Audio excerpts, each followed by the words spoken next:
India എന്ന് പറയുന്ന ഒരു രാഷ്ട്രത്തിനെ നിർമ്മിക്കുന്ന ഒരു പ്രോസസ്സാണ് നടക്കുന്നത്. ഇന്ത്യൻ സമൂഹം എന്ന് നമ്മൾ പറയാറുള്ളത്. അപ്പോൾ എനിക്ക് തോന്നുന്നത് ഇതിൻ്റെ നിശ്ചിതമായി വിമർശിച്ചിട്ടുള്ള ഒരാളാണ് ടാഗോർ. ഈ ടാഗോറിൻ്റെ എനിക്ക് തോന്നുന്നു ടാഗോർ ഒരു രാജ്യം, ഒരു രാഷ്ട്രം നിർമ്മിക്കപ്പെടുമ്പോഴുള്ള വളരെ ഭീതിതമായിട്ടുള്ള ഒരവസ്ഥയാണ് ടാഗോർ ചൂണ്ടിക്കാണിക്കുന്നത്.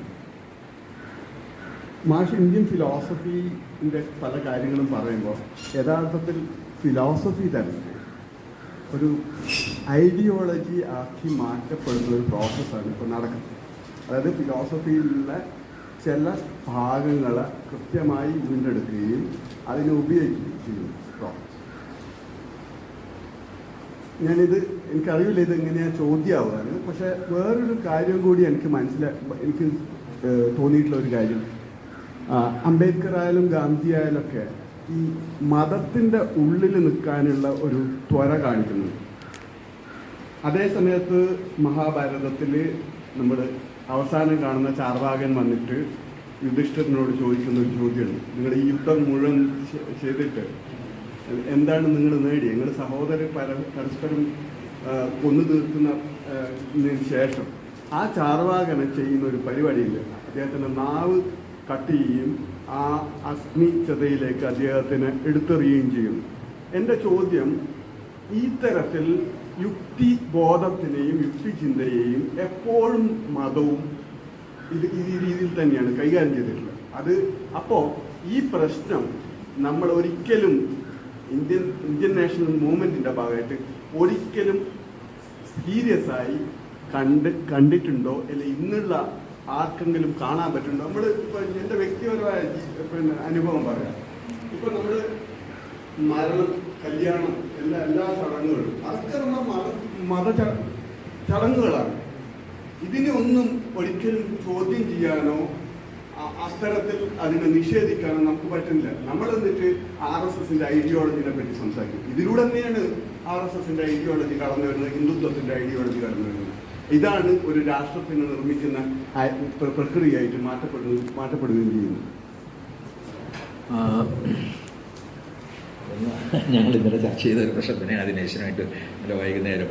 വാസ്തവത്തിൽ യഥാർത്ഥത്തിൽ നമ്മൾ നോക്കേണ്ടത് നമ്മുടെ തന്നെ ജീവിതത്തിൽ, നമ്മുടെ കുടുംബങ്ങളിൽ എന്ത് മാറ്റമാണ് വാസ്തവത്തിൽ നാം ഉണ്ടാക്കിയിട്ടുള്ളത്. എത്ര പേർ സ്വന്തം മതത്തിന് പുറത്തു നിന്ന് അല്ലെങ്കിൽ മതവിശ്വാസമില്ലാത്ത ആളുകളെ വിവാഹം ചെയ്യാൻ അല്ലെങ്കിൽ കുട്ടികളെ വിവാഹം കഴിച്ചു കൊടുക്കുക, പഴയ കഴിച്ചു കൊടുക്കാൻ തയ്യാറാകുന്നുണ്ട്.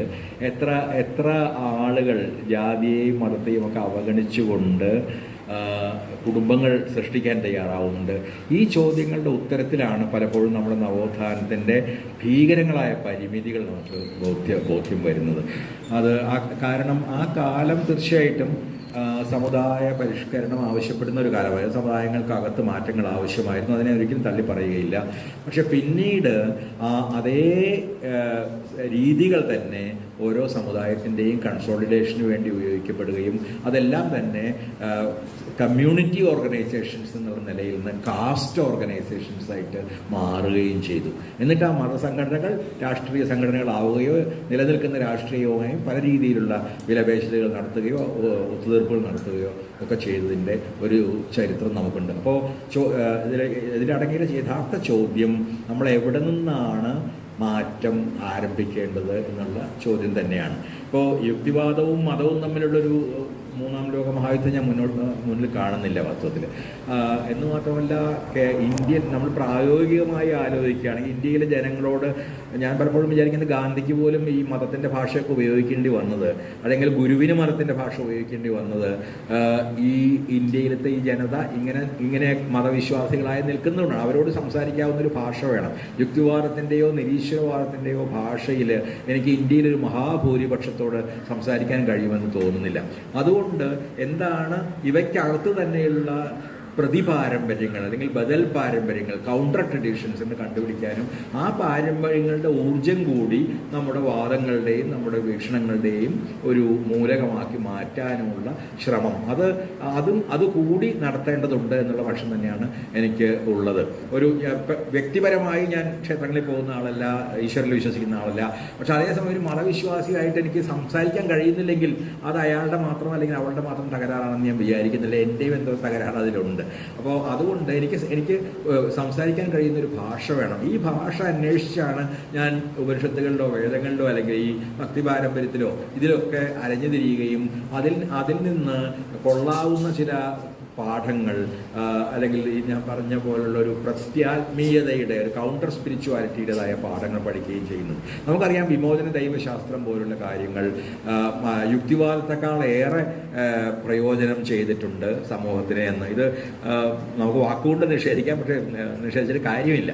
കാരണം ലാറ്റിൻ അമേരിക്കൻ വിപ്ലവങ്ങളിലും മറ്റും എങ്ങനെയാണ് ലിബറേഷൻ തിയോളജി ഒരു വലിയ പങ്ക് വഹിച്ചതെന്ന് നമുക്കറിയാം. അപ്പോൾ വാസ്തവത്തിൽ നമ്മൾ ആ വാക്ക് ഇന്ത്യയിൽ നമ്മൾ ഉപയോഗിക്കുകയല്ല. ശ്രീനാരായണ ഗുരു ഒരു ലിബറേഷൻ തിയോളജിയനാണെന്ന് ആരും പറഞ്ഞു കേട്ടിട്ടില്ല. പക്ഷെ വാസ്തവത്തിൽ എന്താണ് അദ്ദേഹം ചെയ്തത്?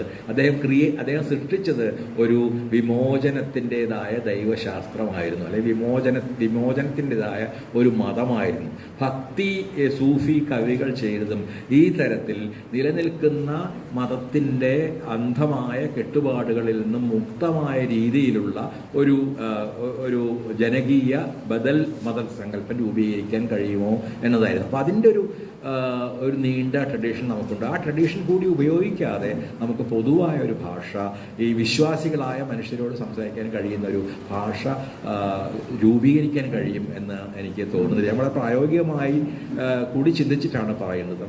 നമ്മൾ ആരും തന്നെ ദൈവമില്ല എന്ന് പറഞ്ഞൊരു വിശ്വാസിയുടെ അടുത്ത് നിന്ന് അയാളോടോ അവളോടോ സംസാരിക്കാനുള്ള എല്ലാ വാതിലും അടച്ചു കളയാണ് ചെയ്യുന്നത്. അതിന് പകരം എന്തുകൊണ്ട് നമുക്ക് അവരുടെ ആ ഒരു സ്പിരിച്വൽ ഇൻറ്റൻറ്റിനെ അല്ലെങ്കിൽ സ്പിരിച്വൽ കോറിനെ അതിനെ അഡ്രസ്സ് ചെയ്യുന്ന, അതിനെ സംബോധന ചെയ്യുന്ന ഒരു ഭാഷ നിർമ്മിച്ചുകൂടാ? എന്തുകൊണ്ട് നമ്മുടെ പാരമ്പര്യങ്ങളിൽ നിന്ന് ഈ തരത്തിലുള്ള ഈ കൗണ്ടർ അല്ലെങ്കിൽ ബദൽ പാരമ്പര്യങ്ങളുടെ അംശങ്ങൾ നമുക്കൊരു വലിയ മാറ്റത്തിൻ്റെ എന്താ പറയുക, അതിൻ്റെ ഒരു ഇന്ധനങ്ങളാക്കി മാറ്റിക്കൂടാ? ഈ ഒരു ചോദ്യം ആയിരിക്കണം ഒരു ഗുരു വരെയുള്ള ഒരുപാട് ആളുകളെ ഈ രീതിയിലുള്ളൊരു ഭാഷ പ്രയോഗിക്കാൻ നിർബന്ധിച്ചത്. എനിക്ക് മതമില്ല, ജാതിയില്ല എന്ന് അവസാനം ഒരു പറയുന്നുണ്ട്. അത് വളരെ മുമ്പേ തന്നെ അദ്ദേഹത്തിന് ഇല്ലായിരുന്നു വാസ്തവത്തിൽ. അവസാനം അത് പറയുന്നുള്ളൂ. കാരണം അപ്പോഴേക്കും അദ്ദേഹം പറയേണ്ട കാര്യങ്ങൾ പറഞ്ഞു കഴിഞ്ഞിരുന്നു. തൻ്റെ സന്ദേശം ജനങ്ങളിൽ എത്തി എന്നതിന് ശേഷം, ബോധ്യമായ ശേഷം അദ്ദേഹം പറയുന്നു, ഇല്ല, എനിക്ക് ജാതിയുമില്ല, എനിക്ക് മതവുമില്ല എന്ന് പറയുന്നു. ആദ്യകാലത്ത് ഒരു ജാതി ഒരു മതം എന്ന് പറഞ്ഞു തുടങ്ങുകയും അവസാനം ജാതിയില്ല മതമില്ലെന്ന് പറഞ്ഞു. ഗാന്ധി ഇതുപോലെ തന്നെ ദൈവമാണ് സത്യം എന്ന് പറഞ്ഞു തുടങ്ങുന്നു. അവസാന കാലമാകുമ്പോഴേക്കും സത്യമാണ് ദൈവം എന്നതിലേക്ക് മാറുന്നു. ഈ മാറ്റങ്ങൾ പലരിലും കാണും. ഞാൻ പറഞ്ഞ പോലെ അംബേദ്കർ പോലും പറയുന്നുണ്ട് മതം ആവശ്യമാണ്. പക്ഷെ ആ മതം എന്ത് തരത്തിലുള്ള മതമാണ് നിങ്ങളുടേത് എന്നുള്ളതാണ് പ്രധാനത. വിവേചനം സൃഷ്ടിക്കുന്ന മതമാണോ, ജാതിയും വർണ്ണവും ഒക്കെ സൃഷ്ടിക്കുന്ന മതമാണോ, പക്ഷെ അതിനപ്പുറം പോകുന്ന ഒരു നീതിബോധം നിങ്ങൾക്ക് നൽകുന്ന രീതിയിലുള്ളൊരു മതമാണോ? ആ നീതിബോധം എനിക്ക് നൽകുന്നത് ബുദ്ധമതം മാത്രമാണെന്ന് പറയാനുള്ള സത്യസന്ധത, ധീരത അദ്ദേഹം കാണിച്ചു എന്നുള്ളതുകൊണ്ടാണ് അദ്ദേഹം വളരെ പ്രധാനപ്പെട്ട ഒരു ദാർശനികനും ഒരു സാമൂഹ്യ പരിഷ്കർത്താവും ഒക്കെ ആകുന്നത്. അതുകൊണ്ട് മതനിരാകരണം നടത്താം. ഞാനും മതത്തിൽ വിശ്വസിക്കുന്ന ഒരാളല്ല. എൻ്റെ കുടുംബം, ഞാൻ പറയാം, എൻ്റെ കുടുംബത്തിൽ ഏതാണ്ട് 8 മതങ്ങളിൽപ്പെട്ട ആളുകളുണ്ട്, ജൈനമതം ഉൾപ്പെടെ. അപ്പോൾ അതുകൊണ്ട് പക്ഷെ അതേസമയം എല്ലാ മതങ്ങളിൽപ്പെട്ട ആളുകളോട് നമുക്ക് സംസാരിക്കാൻ പറ്റുന്ന ഒരു തരത്തിലുള്ള ഭാഷ നമ്മൾ ഉണ്ടാക്കേണ്ട ആവശ്യമുണ്ട്.